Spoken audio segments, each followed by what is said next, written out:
Good morning, Marysville. Welcome to Charger Chat. Today we have Kim Reynolds from the Living Room Coffee House. Hey, Kim. Hey. So, first of all, what inspired you to start the Living Room Coffee House? Well, I guess I've always wanted to have coffee, a coffee place where people can come and gather, but our church was actually looking for a location to meet in, and I thought, well, maybe the two of those things could work out. So we opened up the shop, and church meets in the back once a week. So now they have their own four walls for us to set up and tear down every week. So now we kind of have a permanent home. It's a nonprofit. What made you decide on being nonprofit? Well, the church is a nonprofit, so that's where we get our nonprofit status. But the concept of the living room was like a place for people to just anyone gather. It doesn't have to be church people at all. And I think a lot of times we rush through drive-thrus. So we wanted a place where you could sit down and just hang out or study or talk or think or dream or whatever. I'm kind of a dreamer, so I thought it would be a cool place to combine the two. How did it all come together? Like, did it take a long time to get all that furniture together? And did you guys have to set a theme for it? Well, I think I've been probably dreaming of that place. Let's see, I don't want to say how old I am now, but since I was in high school, honestly. As long as I've liked coffee, I've wanted a coffee shop. So when we were looking for a space to meet in, we were looking for a way to be self-sustaining, which basically means, something that's like we can sell coffee so that we can pay rent, so that we can be in a place where we can all enjoy a place to drink coffee and be together. So it was kind of like a win-win. Like it to get it all together like the way it is now, it's been a 6-month process. We got it in June, but we didn't open until October. It was a black box and an old gym, and we just started painting, and kind of all those dreams kind of started spilling out into the space. So Have you guys been getting a lot of business so far? yeah, actually, surprisingly quickly. A lot of people, even still, like we'll be 4 months old tomorrow, and what's today? The 9th? Believe so. Yeah. So 4 months old tomorrow will be 4 months. And so for a small business to be open that long and have as much traffic as we have is pretty exciting. So I don't know. I mean, I guess when people come in the door, they think, we hear it a lot still, that, wow, Marysville needs a place like this, a place where we can just gather. So where do you see the coffee house in the future? Well, I hope it becomes like a kind of a gift to the city where everyone can just know that it's there for gathering. But in the back, we have a big room to rent, and we've already rented it out to parties and to businesses. Surprisingly, a lot of business groups have used it. People who don't want to clean house and have a party in the back, they can do that. But also moms and their kids hang out there during the day, and students hang out there afternoons, and we throw up movies and stuff. And I just look forward to different events we can throw. I was telling Micah about this idea of maybe hosting a place where students who want to go to high school dances, want to have a cool, swanky place to have dinner. We can kind of set up the back room as kind of a fun way to, support the local schools too. I have students in school too, so I thought that would be kind of a fun thing. That does sound like a neat idea. Kind of see where it goes. I don't really know. I hope it becomes a mainstay for people. I'm sure it will. So the living room was inspired to for gatherings. So the layout in the front is really unique. You want to talk about how that came together? Yeah, it is kind of funny. People think we're a furniture store when they first come in. But the thought was, when you're at your most comfort, you're in your pajamas, hanging on the couch, right? The living room is kind of where we all hang out. And so I wanted that feeling, but in a business setup. So I just made a lot of living rooms. and it's this space is like 5,000 square feet. So there's a lot of space to really get creative in. And a lot of people thought, well, it's just this big box. What are you going to do with this? They couldn't really picture it until we started dividing it up with couches and chairs and tables and stuff. And it's really cool. I mean, I think it came out nice where several people can be gathering together in living rooms but not feel like they're on top of each other, or the hustle and bustle is not something that's distracting. They can actually it seems like a very calm place. Did you guys have to get designers to do the layout, or you guys just think of it all yourself? It's kind of my thing. I really love to design, and it's like an art form for me to put concepts together and kind of spill them out of me. So I would say I was the artist for that, but I had a lot of volunteers helping me make. Do you guys plan on like moving around the furniture every once in a while? Oh, yeah. Or just okay. For sure. Christmas was a blast because I got to decorate a lot of Christmas trees. Okay. But then after Christmas, rearrange the furniture just like at home. My family probably wonders, now what is she gonna do? But it's fun keeping it, fresh and new, and we move it around for different groups and like, oh, I think I like this better this way. So, just rearrange. It's like art, Yeah. Sometimes it's this particular day or this particular light or this particular season looks a different way, but so try and mix it up. Are there any specific reasons you chose, like the location that it's in, or the building specifically? Excuse me. Yeah. Actually, our space is two leased spaces. So that's a suite. We got to bust out a wall, so that was fun. A little destruction, but we like being right in the center of town, in the downtown area, Yeah. because people. There's always a hustle and bustle in that parking lot, as you know. But it's also a place that needs a lot of hope. Like there's a lot of homeless community just kind of wandering the streets of Marysville, and different drug activity and things like that. Yeah. So we kind of thought it would be a great place to be a positive light in the middle of town, So, we have our challenges because of that community, but we're keeping it safe for everyone to come in, but we also want to we're intentionally in the downtown area. Okay. And you talked about how through the church you guys are nonprofit. Can you tell us where the proceeds go? Yeah, well, currently, to buy more coffee and pay for the rent and the operating expenses, 'cause it takes, for 5,000 square feet, it takes a lot of money to heat it, and this time of year, of course, it's a little chilly. But just honestly, at this point, it's just paying our operating expenses. And we hope that once there is a surplus, that we might be able to do a lot more with the community. So it's always been our heart as a church and as people in our Marysville area to do things with the community. We partner with them in a lot of ways. So it's all going to be about serving the community of Marysville, honestly. Yeah. How many people can actually, what's the maximum capacity? In the front or the back? Oh, let's start with the front. Okay. The front, I think my code is for like 50 or 60 people, sitting, if everyone sat down at the same time in a different place. But the back can have 150. So we can seat people in chairs or round tables, or like Young Life meets there on Mondays and clears the whole space, so there's just kind of one big area. So What's the most amount of people you've ever had there at one time?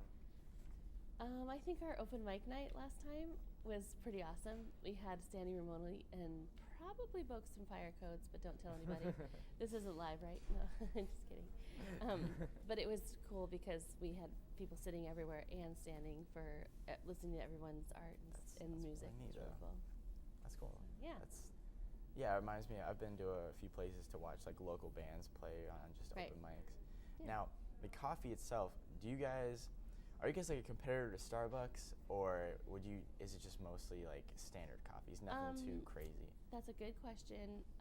I definitely think we're competitors of Starbucks, though we're not taking down their empire anytime soon. But we do use Stumptown Roast, which is out of Seattle. They only roast in Seattle, Portland, New York, and LA. So we're bringing a little class to Marysville, right? Yeah. But they're really, really quality company. The way that they take care of their growers for all their coffee beans, it's one of the highest standards of roast and bean growth and stuff. They really take care of their people who roast take care of the growing of Take the care of beans. their coffee. Yeah, they really do. I mean, it's a real process if you ever looked into it. And so we like how they take care of people, and that's kind of who we are. So it was important to us that the roasters were people that were taking care of their people too. And do you drink a lot of coffee? I do.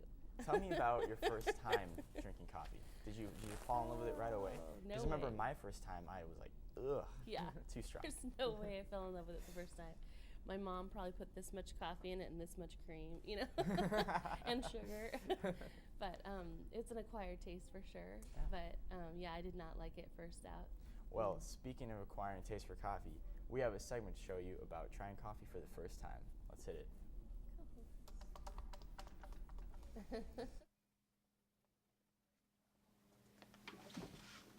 Whoa, dude, are you okay? Just tired, man. These finals. Yeah. Hey, you want to be energized, dude? I got just the thing. What do you got? Coffee. I don't know, man. I don't really drink coffee. Come on, dude, just drink it. It's got like caffeine and energize you. All that good stuff, man.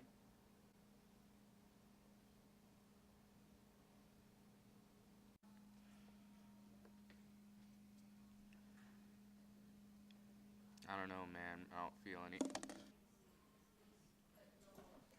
Whoa, dude, you okay? Yeah. Oh, you sure?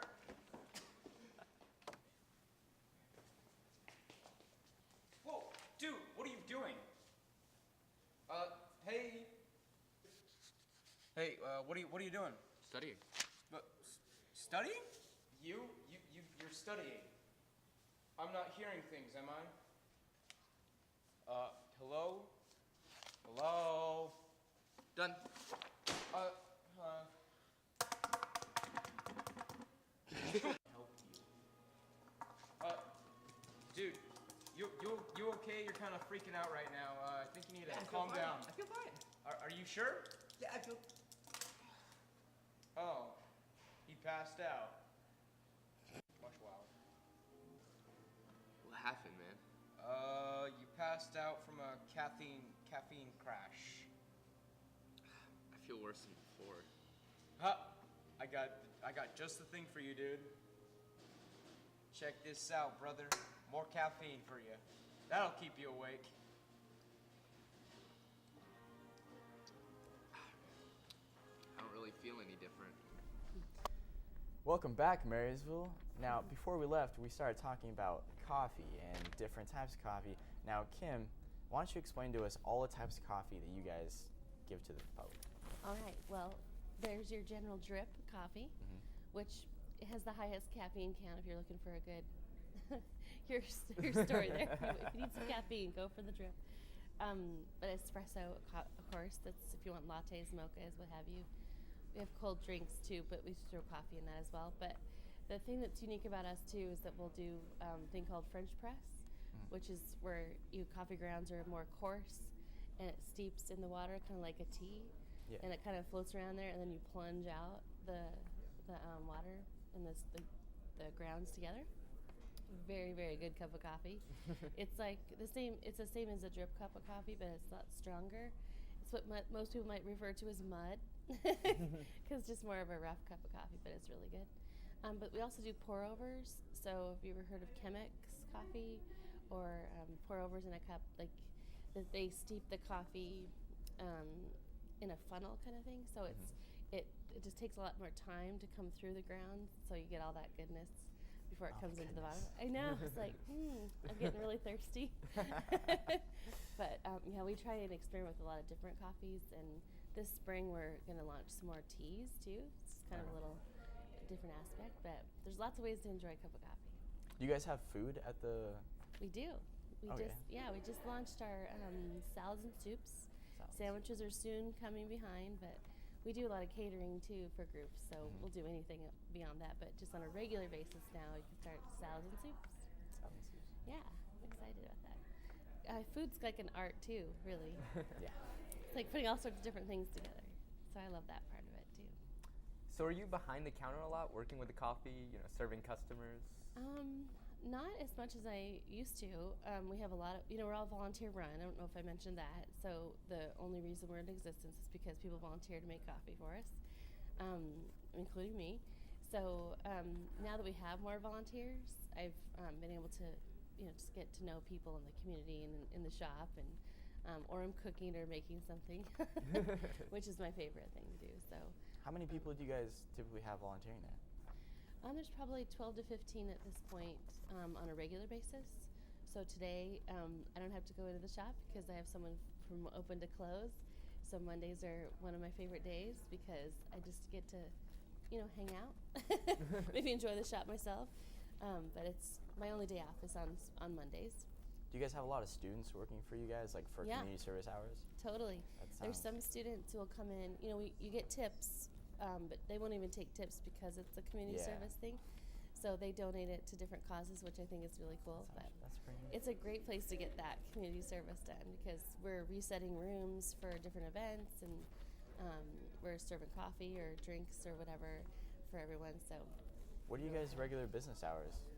8 Just to so 8. Marysville knows. When you 8 to 8. 8 to 8? Monday through Friday. Monday to Friday, okay. And then 9 to 5 on Saturday. We're closed Sundays. But Okay, 9 to 5. yeah, So every single employee there is a volunteer? every single one. Even me.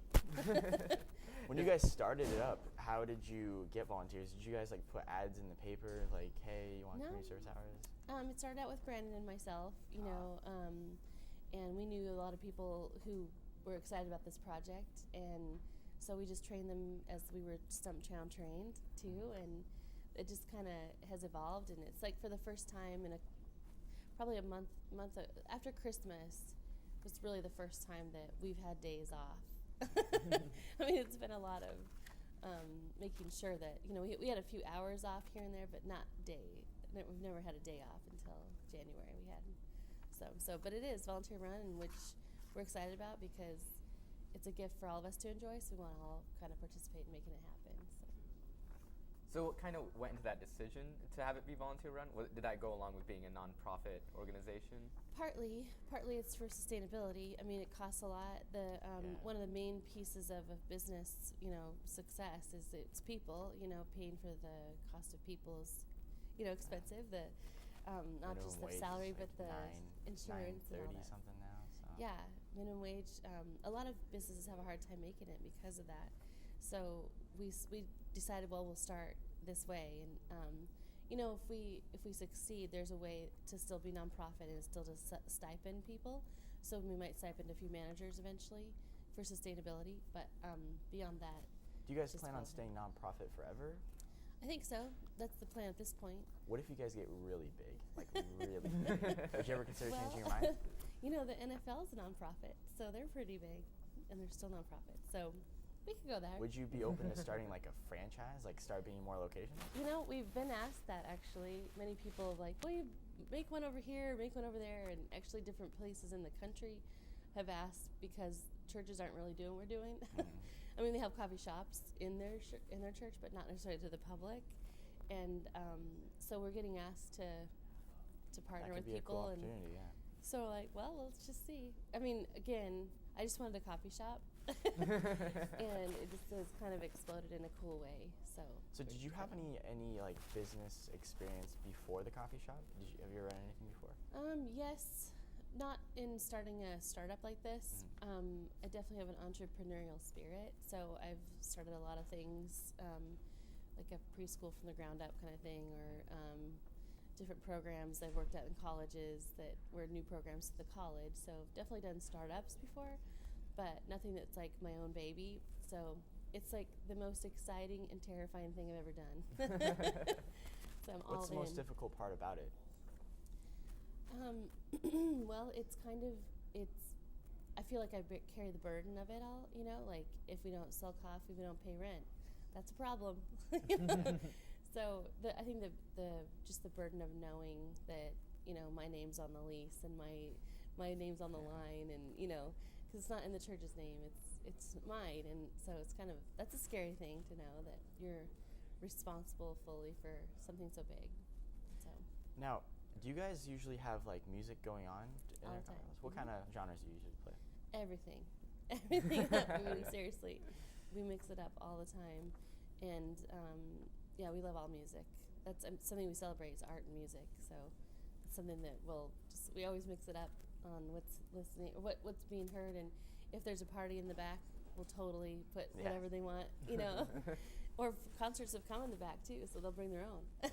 Well, you know, they love music here at ISC. Yeah. Ladies and gentlemen, we have a segment called Beats by Trey to show you. Let's get it.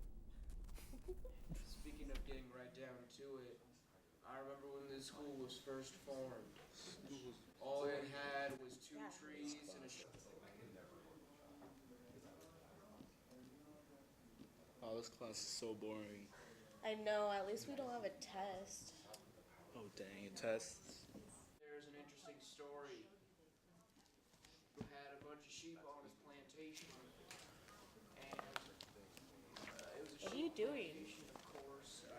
forgot I had a AP test for stats. That's I'm gonna have to confiscate that phone if you don't put that away. And sir, what are you doing? This is a Washington's composition of his wife's left leg class. Could you put that away, please? Excuse me, sir. Can you put that away, I don't please? have time for this. I will send you.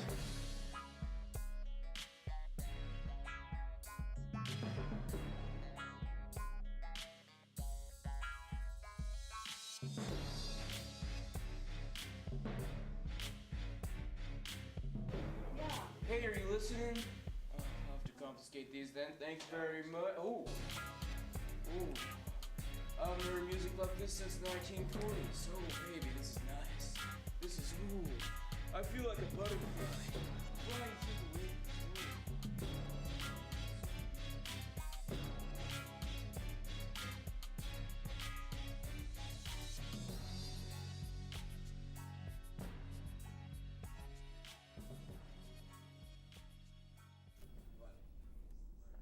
And we're back, Marysville. Now, Kim, tell me, do you cater mostly to adults or more to younger generation, like students? Right. Well, I think the coolest thing that we've been surprised by is that every age has found a place here. You know, like I said during the day, moms and their little ones, like to infants, you know, on up, and then after school lets out again, we see all sorts of students, and we love that because I think I mentioned before, like we have a student who's in high school, unfortunately one that was in the cafeteria at the MP high school, and we didn't know what to do. We had just opened 2 weeks before, and being a pastor and a counselor in town, we just said, well, let's meet up and make a plan for what we can do going forward, and then the living room became this kind of natural meetup place to do that. And, you know, just within hours, kind of recouping and trying to figure out, you know, what's just happened to our town. That's when events for students started to come together, and plans were made for, you know, hosting students in the space. And Mike and I, my husband, have been youth pastors for many, many years. And when we moved up here, we started our own church, you know, with a sending church, if you will.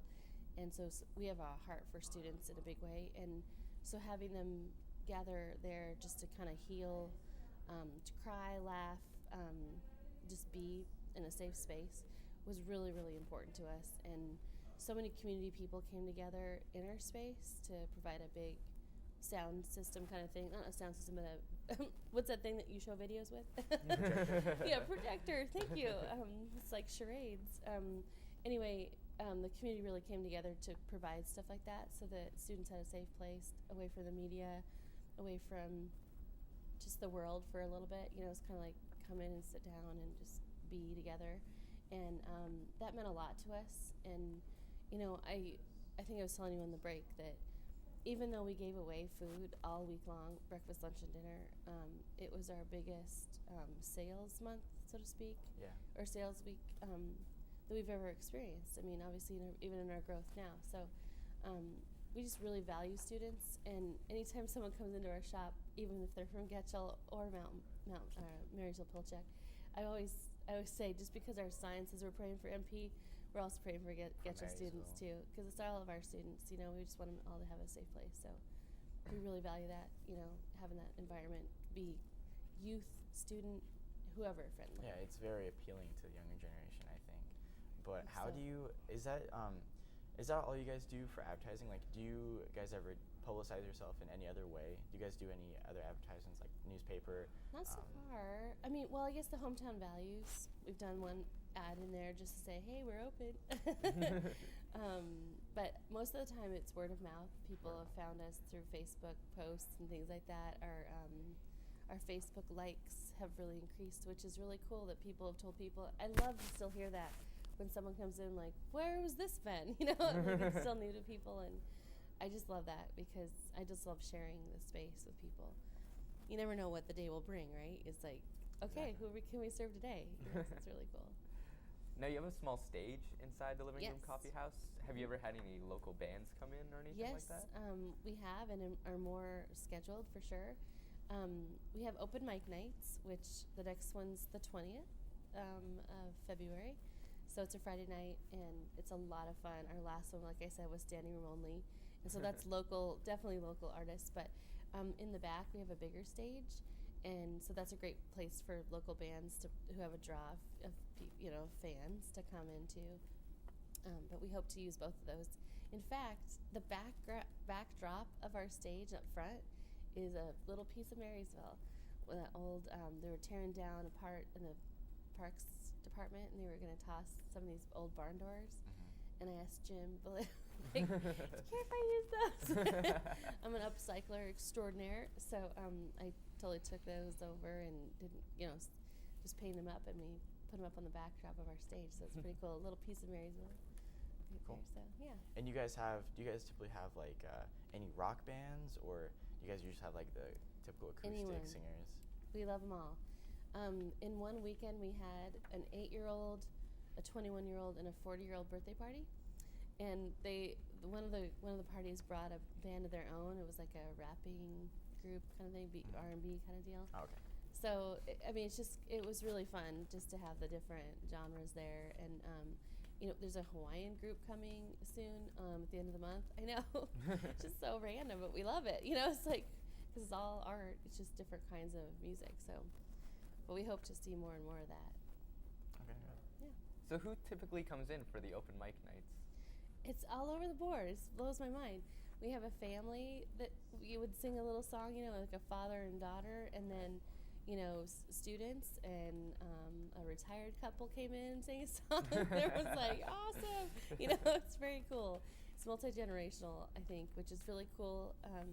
Doesn't have to be just one age group. Well, music is It sounds like you already have a lot of community events, but is there anything else you want to add to the shop? well, let's see. Well, actually, in a couple weeks we're doing an art night. Okay. Where we have an artist who's going to be sharing in the back, more of a one-on-one kind of thing, for a small fee. She's charging for that, but in the front, we just thought bring whatever art you're working on, so everyone can be like, it's like an art theme. So theme nights like that, I think would be really fun, like board games, board game nights or whatever. 'Cause there's family tons. nights. Yeah, there's tons of those. We did some movie themes in the Christmas season. Thursday night, we threw back to Christmas movies, so we did a Home Alone series, and Oh, nice. just some of those fun movies that we all love to see again. So because of that projector, we have a really great way to show good movies. And do you guys have Wi-Fi in the? Oh yeah. Yeah. Do Why you guys would get a we? lot Of of people course we come would. for just the Wi-Fi? Most of the time, everyone comes in for a cup of coffee or something to drink. But yeah, some people come in just for the Wi-Fi, but we don't care. It's like so when people. Our whole theme is sit, talk, stay. Yeah. We get excited when people want to stay, so we can, we serve up our drinks in jars, and kind of have this vintage theme about things, and just like slow down, just take a breather.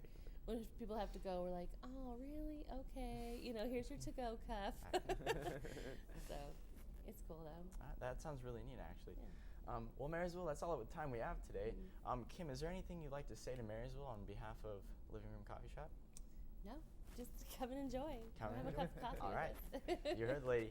All right. Thanks for joining us.